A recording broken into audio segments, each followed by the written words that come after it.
Bonjour à tous, on se retrouve comme prévu pour la deuxième partie de la FAQ. Hier j'ai répondu à quelques questions, il y en a énormément, donc je vais essayer de répondre à tout le monde, quitte parfois à faire des réponses groupées.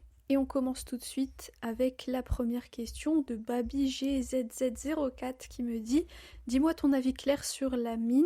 Personnellement, je trouve qu'il a énormément progressé, même comparé à l'année dernière, mais il a mis la barre si haut que les gens ne s'en rendent plus compte. Tout le monde attend un match comme contre l'Inter à chaque fois, alors qu'il ne va pas reproduire ça tous les 3 jours. Par exemple, son match contre Villarreal, si c'était n'importe quel autre joueur, on aurait vu masterclass partout. Quel est ton avis? Et franchement, tu es formidable, j'aimerais trop que tu fasses d'autres concepts, débriefs de match, preview avant match, etc. Alors merci pour ta question. Concernant la mine, en fait, je te rejoins totalement sur tout ce que tu as dit. Je pense qu'en fait, on se rend pas compte de l'anomalie et de la folie de se dire que cet enfant-là, il a 18 ans. 18 ans et il joue au plus haut niveau. Il est arrivé deuxième au Ballon d'Or, il a déjà gagné un Euro, il a porté l'équipe, le Barça, dans plein de situations, dans plein de matchs extrêmement importants, en Ligue des Champions, vraiment dans les matchs cruciaux. Donc c'est vrai qu'on a mis la barre un peu trop haut, c'est vrai, pour la mine, parce que parfois il fait un match incroyable. Si c'était n'importe quel autre joueur qui l'avait fait, effectivement, on aurait dit masterclass, on aurait dit c'est parfait, c'est incroyable, il est trop fort. Mais puisque c'est la mine et qu'on sait qu'il peut faire mieux et qu'il nous a déjà montré mieux, on se dit ah bon, c'était un match un peu moyen. Donc voilà. Il faut pas oublier que c'est un très très jeune joueur et puis il faut pas non plus aussi lui mettre trop de pression. Je sais que nous, en tant que Barcelonais, on a toujours cet espoir que la mine sera comme Messi, c'est-à-dire que pendant des années et des décennies, il va nous porter, il va être au top niveau, mais je pense qu'il faut pas non plus trop rêver. En tout cas, on l'espère et on lui souhaite à la mine. Personnellement, je suis la première à le soutenir et à le défendre aussi parce que très souvent, les gens aiment prendre ce qu'ils voient de son apparence pour ensuite en faire des théories en disant qu'il est comme ci ou comme ça. Personnellement, et je l'ai déjà dit plusieurs fois, j'ai regardé beaucoup d'interviews de Lamine et à aucun moment j'ai vu un trait d'arrogance dans sa manière de parler ou dans sa manière de répondre. Il a toujours été très très humble et même innocent limite. Vous savez, ça se voit qu'il est jeune quand il répond. Donc en tout cas, il est tout sauf arrogant. Après, évidemment, c'est pas la même personnalité que Messi. Nous, on est habitué à Messi qui est extrêmement discret, qui parlait presque pas, etc. Lamine, c'est un petit peu différent, il s'exprime, il a confiance en lui, mais en tout cas, il n'est pas du tout frimeur ou arrogant comme certains veulent nous le faire croire. Et sur le terrain, c'est un joueur qui dépasse tous les autres. Même quand il fait des matchs entre guillemets moyens, je pense qu'il est supérieur à tous les autres. Et j'espère qu'il va continuer à s'améliorer. En tout cas, s'il continue comme ça avec cette mentalité, c'est ce qu'il va faire. Et je trouve aussi que c'est vraiment très très bien qu'il est flic comme entraîneur en début de carrière, parce que ça va lui inculquer de très bonnes choses. Après, généralement, nous, les coachs qu'on a à Barcelone, c'est souvent des coachs sérieux, avec lesquels il faut travailler dur. Donc je m'inquiète pas non plus pour la suite, mais à titre de comparaison, imaginez si on avait la mine et que notre coach c'était Ancelotti. On sait tous comment se comporte Ancelotti avec ses joueurs au Real ou autre.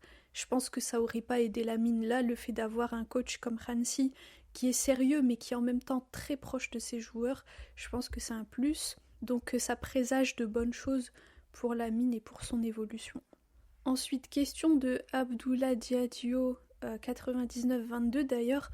J'en profite pour te remercier parce que tu commentes tout le temps. Donc vraiment un grand merci et c'est toujours dans la bienveillance et toujours de manière très gentille. Donc un grand merci à toi. Alors, j'ai deux questions, une personnelle et l'autre concerne le club. Le club envisage de signer un défenseur central cet hiver, un joueur d'expérience du genre Bastoni de l'Inter ou un autre de la Bundesliga dont le nom m'échappe. Alors ça doit être Schlotterbeck, je pense que tu veux dire. Avec un tel recrutement, la paire Koubarsi-Martin qui est en train de se former ne sera-t-elle pas en danger? Et pour la deuxième question, vous êtes de quelle nationalité? Tellement vous maîtrisez différentes langues que souvent certains d'entre nous ont des doutes. Merci pour tout. Merci beaucoup. Alors, concernant le fait de signer un défenseur central cet hiver, honnêtement, j'ai pas beaucoup suivi ce qui se dit, les rumeurs mercato, etc. Mais j'ai entendu effectivement Bastoni et Schlotterbeck de Dortmund, je crois. Oui, c'est ça, de Dortmund. Honnêtement, moi je connais pas trop ces joueurs-là. Je les ai déjà vus jouer par moment, mais je les ai jamais suivis vraiment de manière assidue, donc je sais pas trop qui serait le meilleur. Peut-être que d'autres youtubeurs Barça vous le diront mieux que moi, mais d'après ce que j'ai pu entendre, Schlotterbeck serait vraiment un bon candidat. Et donc tu dis avec un tel recrutement, la paire Cubarsí-Martin qui est en train de se former ne sera-t-elle pas en danger? Si, certainement, parce que j'imagine que si on recrute un joueur comme ça d'expérience, ce serait pour le mettre à la place de d'Inigo Martinez, donc celle qu'occupe Gérard Martin actuellement. Donc forcément que la paire Cubarsí-Martin, elle serait un peu en danger, mais à voir, il faudra ajuster certaines choses, s'adapter. Et de toute façon, tout ça, c'est l'avenir qui nous le dira, parce que qui sait, peut-être que Cubarsí et Gérard Martin vont tellement monter en puissance que ça va devenir notre charnière centrale en fer et de l'enfer, si j'ose dire. C'est-à-dire que bon voilà, ils vont prendre leur repère et ils vont être intouchables. Donc à voir. Et concernant la deuxième question, vous êtes de quelle nationalité? Alors j'ai une double nationalité, mais je préfère garder ça pour moi. Je vais pas parler de ma vie personnelle ou de mes origines ou autre. Peut-être un jour plus tard, mais pour le moment je préfère garder l'anonymat total. Voilà. Ensuite, on a Capvel Gaijin 3989 qui me dit: Je pense que nous aimerions tous en savoir un peu plus sur vous-même. Parlez-nous un peu plus de vous et de votre passion pour le Barça ou le foot en général et quel autre sport vous aimez. Alors, comme je viens de le dire, je préfère garder l'anonymat total. J'ai déjà donné quelques petites infos par le passé, notamment le fait que je parle plusieurs langues, le fait que j'ai fait des études en histoire, donc j'ai un master en histoire. À part ça, j'ai pas envie de dévoiler trop de choses sur moi pour le moment en tout cas, peut-être un jour, mais pour le moment je préfère rester anonyme. Et ma passion pour le Barça, eh bien, elle me suit depuis enfant. Donc c'est grâce à Ronaldinho, j'ai vu Ronaldinho et j'ai directement aimé le Barça et le Brésil en même temps. Et est-ce qu'il y a un autre sport que j'aime? Honnêtement, regarder d'autres sports à part le foot, non. Je ne suis aucun autre sport à part le football. Ensuite, on a Floride Kumband qui dit: Bonsoir, tout d'abord, je tiens à te féliciter pour ce travail que tu nous fais, merci beaucoup. Courage, on sera toujours avec toi, merci beaucoup. Hein. Au fait, j'ai deux questions. La première, tu es de quelle nationalité? Et la deuxième, qu'est-ce qui t'a poussé pour que tu sois barcelonaise? Merci. Concernant la nationalité, j'ai déjà répondu, donc je ne veux pas m'exprimer là-dessus. Et concernant ce qui m'a poussée à être barcelonaise, c'est ce que je viens de dire aussi, c'est-à-dire que j'ai vu Ronaldinho jouer, et je pense que tous les gens qui voient Ronaldinho jouer ne restent pas indifférents. Ça a été mon cas, j'étais petite, hein, j'étais encore enfant, mais depuis ce moment-là, je me suis accrochée à Ronaldinho, et puis ensuite il y a eu Messi, et évidemment le Barça de Pep, etc. Donc voilà. Ensuite, une question de Aïsien Konsekan 9964. Désolée pour les pseudos. Hein. Bonjour, je tiens à vous féliciter des sacrifices consentis pour nous servir. Ma question est la suivante.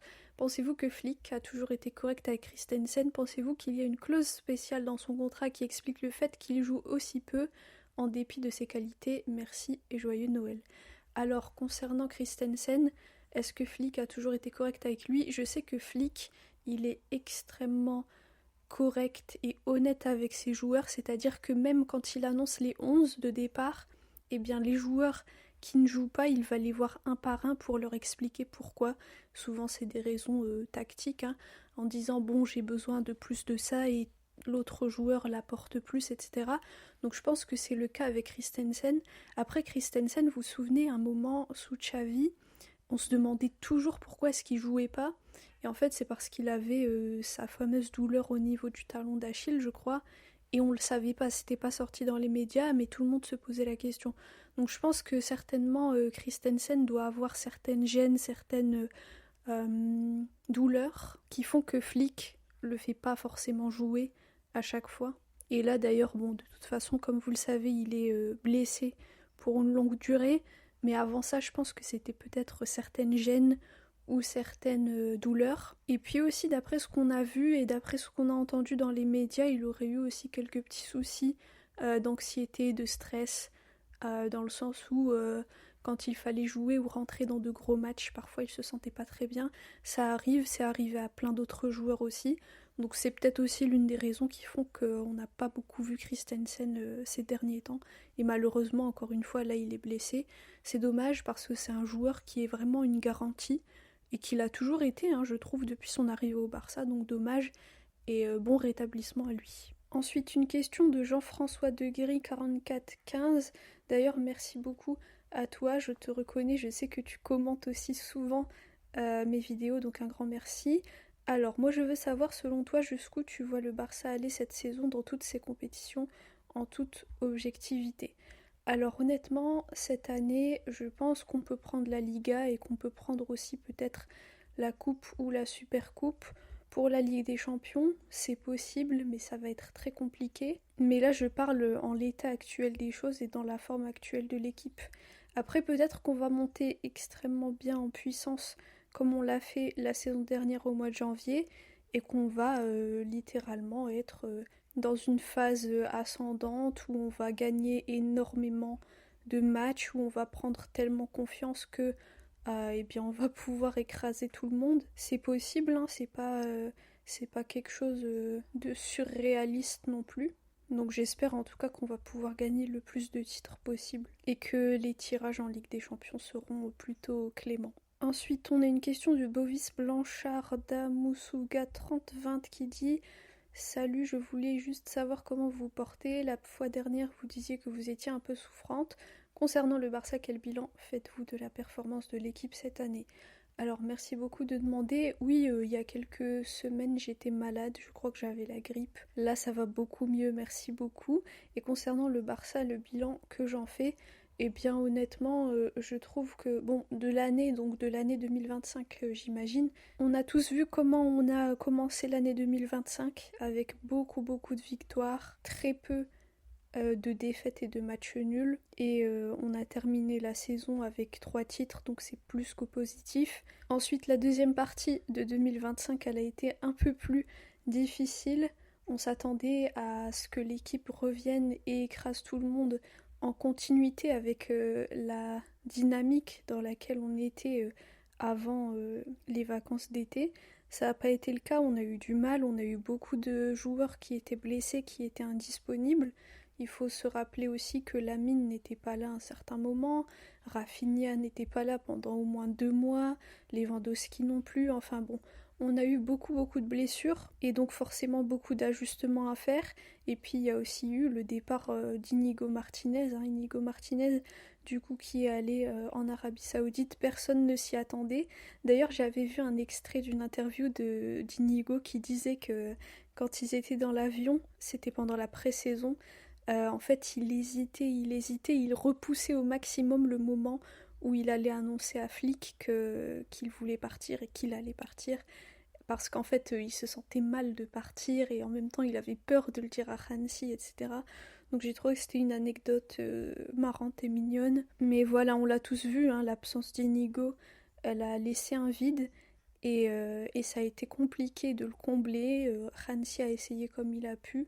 Et là, on a l'impression d'avoir retrouvé un peu de stabilité. Donc ça, c'est positif et j'espère que ça va durer. Ensuite, on a une question de Trésor Aruna qui me dit: quelle était la véritable raison qui t'a poussé à commencer à créer ce genre de contenu? Est-ce pour la célébrité, l'argent, aider les supporters ou l'ennui?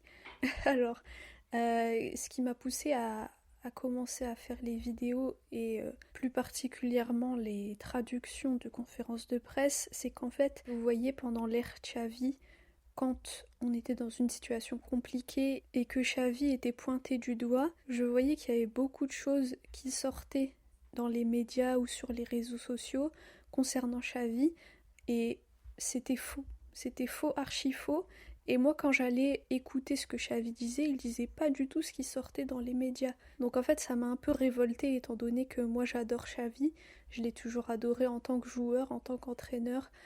J'ai grandi en le regardant, donc pour moi, il y a des joueurs comme ça, et même tous les joueurs, c'est un peu ce que je disais hier, il faut les respecter, et encore plus quand c'est des légendes comme Xavi. Donc en fait, ça m'avait un peu révolté le manque de respect envers Xavi, et surtout les mensonges autour de lui qui faisaient tout pour lui jeter la pierre et le montrer comme étant quelqu'un d'arrogant, quelqu'un de horrible, quelqu'un qui se remet jamais en question, etc. C'était faux, archi faux. Et donc c'est à ce moment-là que j'ai décidé de traduire les conférences de presse mot à mot. Donc comme j'ai déjà eu l'occasion de le dire, je le fais à la main, je le fais, j'utilise pas d'intelligence artificielle ou quoi que ce soit. Je traduis vraiment mot à mot pour qu'il y ait le plus de clarté possible. Et voilà, donc pas pour la célébrité ou l'argent, plutôt pour montrer la vérité et lutter d'une certaine manière contre l'injustice, parce que souvent dans les médias on aime bien prendre des morceaux, des extraits, et puis ensuite les tourner d'une façon pour nuire à certaines personnes, et ça j'aime pas du tout. D'ailleurs ça me rappelle il y a quelques semaines, vous vous souvenez quand Lewandowski avait fait sa conférence de presse avant le match de Ligue des Champions, donc avec Rancy. Juste après, il y a des choses qui sont sorties dans les médias qui disaient que Lewandowski avait dit qu'il ne parlait plus avec Lamine Yamal depuis longtemps, alors que c'était faux et archi faux. Et d'ailleurs, moi, quand j'avais traduit, Lewandowski disait le contraire. Il disait qu'il parlait tout le temps avec Lamine, tous les jours. Donc bon, voilà, des fois, il y a des gens qui essaient un peu de semer la zizanie en diffusant des mauvaises traductions, en diffusant des informations fausses pour faire croire qu'il y a des problèmes dans le vestiaire, etc. C'est faux. Donc voilà, ma motivation c'était plus ça, c'était un peu de montrer le vrai du faux.